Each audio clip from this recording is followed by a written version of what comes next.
कैसे हो सब? ठीक। हमारे क्लास में आपका वेलकम करते हैं। और इस क्लास में हम एक छोटा सा कंसेप्ट डिस्कस करने के लिए आए हैं।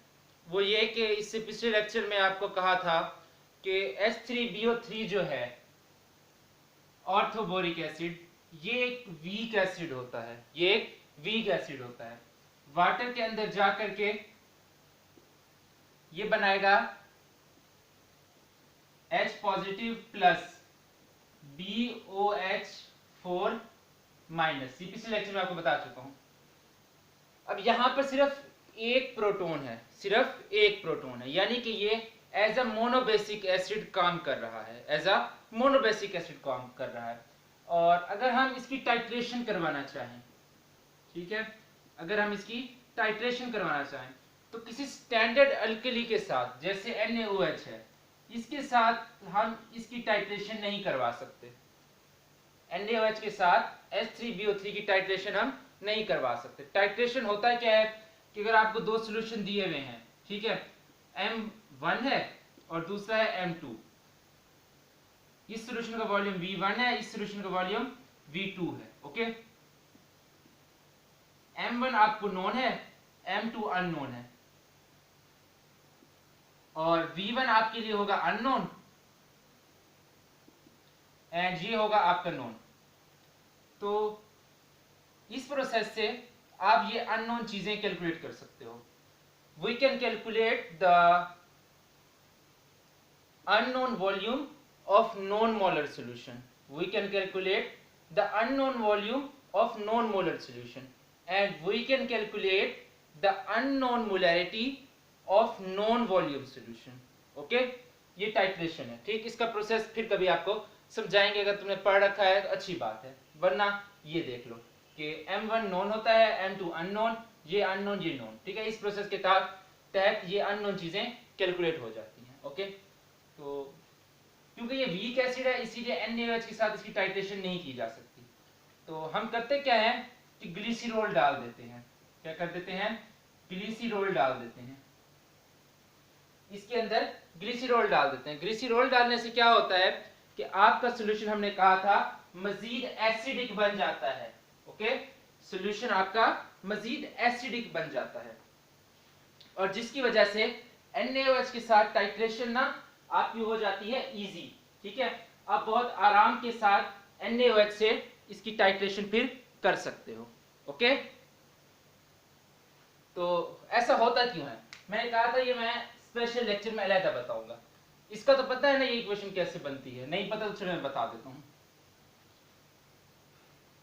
अब यहां पर क्या है, इसका स्ट्रक्चर होता है BOH OH, यहां OH, ये H2O है, ये बनाता है H पॉजिटिव और OH नेगेटिव। ये OH नेगेटिव इस पर अटैक करता है और यहां से जाकर के जुड़ जाता है ऐसे। ओके, और ये H पॉजिटिव फ्री हो जाता है जो इस सूरत में आती है। और इसको इकट्ठा करके लिखते हैं जब ये जुड़ेगा कैसे? कोऑर्डिनेट कोवेलेंट बॉन्ड बनेगा। क्या बनेगा?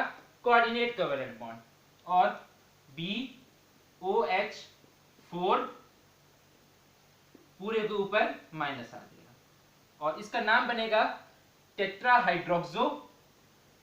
इधर लिख देता हूं, टेट्राहाइड्रोक्सो बोरेक्सेट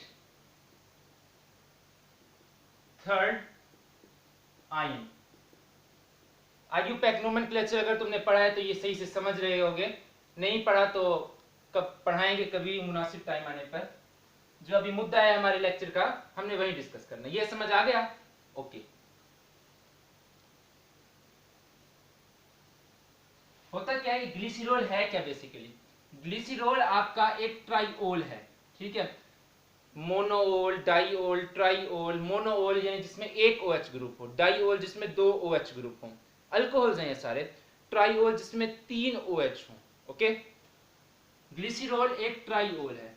इसके अंदर क्या सिचुएशन होती है कि CH2OH CH, यहां से OH और यहां से CH2 एंड OH, ये ऐसा होता है। कार्बन 1, 2 और 3 है, तो 3 के लिए हम प्रोपेन लिखते ही होते हैं। ठीक, और कार्बन नंबर 1 पर एक OH है, 2 पर है, 3 पर है, ठीक है, कुल मिलाकर 3 OH है। तो हम लिखते हैं प्रोपेन ट्राईओल, प्रोपेन ट्राईओल, और साथ यहाँ पर नंबर ही मेंशन करते हैं 1 2 3 प्रोपेन ट्राईओल, और या इसको बोलते हैं कॉमनली ग्लिसरॉल, इसको बोलते हैं कॉमनली ग्लिसरॉल। ओके, तो जब इसको सॉल्यूशन के अंदर डालते हो, बोरेक्स के सॉल्यूशन के अंदर, अभी हमने बताया था कि ये 4 आयंस हैं, OH OH OH और ये OH, माइनस बोरोन पे चला जाता है, इसका माइनस बोरोन पे चला गया। ओके, तो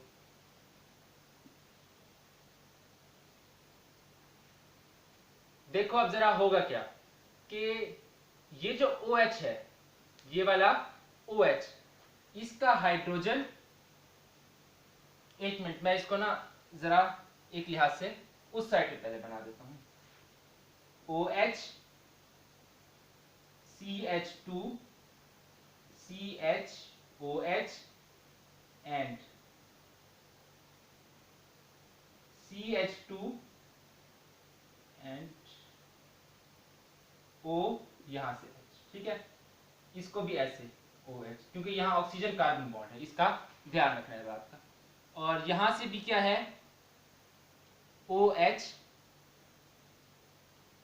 CH2 single bond CH CH2, यहां से OH। ओके, और इस कार्बन पर भी एक OH ग्रुप मौजूद है, इस कार्बन का भी कोई कंसर्न नहीं है। अब होगा क्या, होगा ये कि ये H और ये OH आपस से मिल जाएंगे, ये H और ये OH आपस से मिल जाएंगे, ये OH ये H आपस में, ये आपस में, ठीक है, मिल करके यहां से वाटर बनेगा, एक वाटर यहां से बनेगा, एक वाटर यहां से बनेगा, एक वाटर यहां से बनेगा, और ये 4H2O रिलीज हो जाएंगे। ओके, जैसे ही 4H2O रिलीज हुए, ऑक्सीजन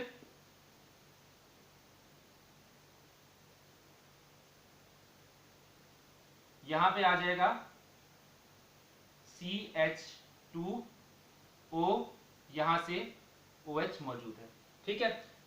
बोरोन जो है, बोरोन यहां पर है, और बोरोन की OH से छोड़ करके भाग गए हैं, और यहां से देखो क्या सूरत हाल रही कि oxygen CH2 single bond CH,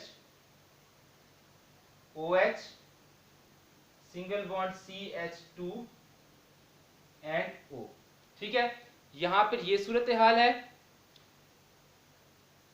और यहां पर ये सूरत हाल है। ओके, होगा क्या कि ये ऑक्सीजन जो है वो इस बोरोन के साथ अटैच हो जाएंगे, ये ऑक्सीजन इस बोरोन के साथ अटैच हो जाएंगे, ठीक है, और एक रिंग शेप्ड स्ट्रक्चर बन जाएगा, एक रिंग शेप्ड स्ट्रक्चर बन जाएगा। बेसिकली ये तो थोड़ा भी टेढ़ा मेढ़ा है, ठीक है, इसकी एग्जैक्ट शेप है, मैं अरेंज करता हूं इसको, ये बात समझ आ गई ना, इसको मैं मिटा देता हूं और नीचे वाले स्ट्रक्चर को मैं सही से अरेंज करके लिखता हूं ऊपर। जब मैं इसको अरेंज करके लिखूंगा तो बोरोन इधर दरमियान में होगा, ऑक्सीजन ऑक्सीजन, ये वाले ऑक्सीजन, ओके, यहां पर ऐसे ये अपने CH2 के साथ जुड़े होंगे, यहां से आपका CH एंड OH होगा, और यहां से आपका CH2 होगा, ठीक है, और ये इसका OH, यहां से भी सेम यही सिचुएशन, CH2 होगा, यहां से CH और ये इसका OH, CH2 और ये ऑक्सीजन से जुड़ा हुआ है, ये अब एक एग्जैक्ट स्ट्रक्चर बन गया। ओके, इसको मैंने अरेंज करके लिख लिया। अब होगा क्या, पहले सॉल्यूशन के अंदर क्या था कि एक H पॉजिटिव आयन मौजूद था, सॉल्यूशन के अंदर शुरू में एक H पॉजिटिव आयन मौजूद था, लेकिन अब क्या होगा कि यहां से ये वाले जो हाइड्रोजन हैं, ये वाले जो हाइड्रोजन हैं, ये अब रिलीज हो जाएंगे, यहां से एक हाइड्रोजन निकल जाएगा। ठीक है, जब यहां से एक हाइड्रोजन निकलेगा, एक हाइड्रोजन यहां से, एक हाइड्रोजन यहां से, एक हाइड्रोजन इधर से, एक हाइड्रोजन इधर से, ठीक है, ये OH भी भाग जाएगा और ये OH भी छोड़ करके भाग जाएगा। ओके, देखते हैं सिचुएशन क्या बनी कि BO यहां पर CH रह गया, यहां पर CH रह गया, यहां पर CH रह गया, ये निकल गया, ये निकल गया, ये निकल गया। ओके, CH रह गया, भाग गया यहां से, CH रह गया, CH रह गया, यहां से H निकला, इधर से H निकला, इधर से OH निकला, इन्होंने मिलकर के वाटर बना दिया, कोई प्रोटॉन सॉल्यूशन में ना आया। इधर से H निकला, इधर से OH निकला, इन्होंने मिलकर के वाटर बनाया, कोई सॉल्यूशन में H पॉजिटिव ना आया। लेकिन यहां वाला जो है, इधर वाला, ये तो सॉल्यूशन में आया ना, ठीक है, इधर वाला तो सॉल्यूशन में आया। तो अब ग्लिसरॉल की वजह से क्या हुआ, 2 H पॉजिटिव नए आ गए, 2 H पॉजिटिव नए आ गए। अब सॉल्यूशन में कितने H पॉजिटिव हो गए, 3। H पॉजिटिव आयंस की कंसंट्रेशन का बढ़ना यानी pH का कम होना, pH का कम होना यानी सॉल्यूशन का ज्यादा एसिडिक होना। ओके, समझ आ गई। तो अब जब ये सॉल्यूशन ज्यादा एसिडिक हो जाएगा तो हम फिनोफ्थलीन इंडिकेटर का इस्तेमाल करते हुए इस सॉल्यूशन को इजीली टाइट्रेट कर सकते हैं। फिनोफ्थलीन बेसिकली एक ऑर्गेनिक कंपाउंड है, ठीक है, और एक बहुत अच्छा इंडिकेटर है। इसका फार्मूला होता है कुछ ऐसा,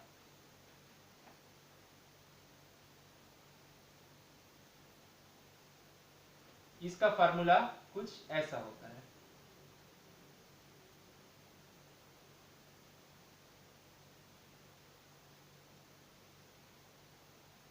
OH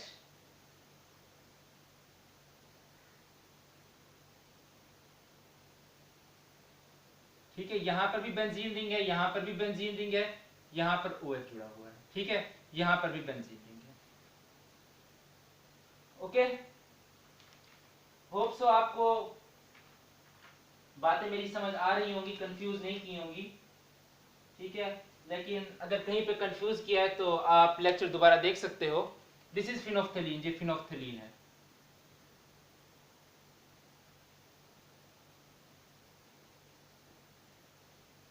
ठीक है, दिस इज फिनोफ्थलीन। इसको अब इस्तेमाल करते हुए टाइट्रेशन आसान हो चुकी है। मैंने उधर इसीलिए नहीं बताया था कि कुछ बच्चे हो सकता था इसमें इंटरेस्टेड हो, कुछ बच्चे इंटरेस्टेड ना हो।